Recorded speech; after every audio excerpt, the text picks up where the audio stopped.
நமக்கு எந்த பணமும் தருவதில்லை. மத்திய சர்க்கார் வர வேண்டிய பணத்தையும் தருவதில்லை, மற்ற மாநிலங்களுக்கு கொடுக்கிற பணமும் தருவதில்லை.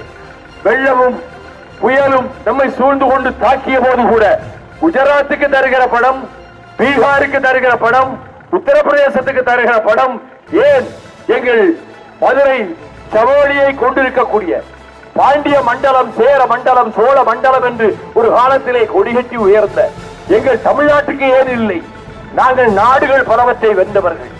எங்கள் முன்னோர்கள் கீழ்த்திசை நாடுகளிலே எல்லாம் வெற்றி பெற்றார்கள். சோழ மன்னர்கள் இமயம் வரை படையெடுத்து வந்தார்கள். அப்படிப்பட்ட வீரமும் தீரமும் நாகரீகமும் பண்பாடும் கொண்டிருக்கக்கூடிய தமிழகத்தை நீங்கள் புறக்கணிக்கிறீர்கள். நாங்கள் ஒரு முடிவுக்கு வந்துதான் இதிலே செய்கிறோம். இதிலே அவர்கள் தோற்கடிக்கப்பட வேண்டும். பாரதிய ஜனதா கட்சி இனி தமிழ்நாட்டிலே தலையெடுக்க முடியாது என்ற வகையிலே வேரோடும் வேரடி மண்ணோடும் இந்த இந்துத்துவ சக்திகளை நாம் வீழ்த்த வேண்டும். அதற்கு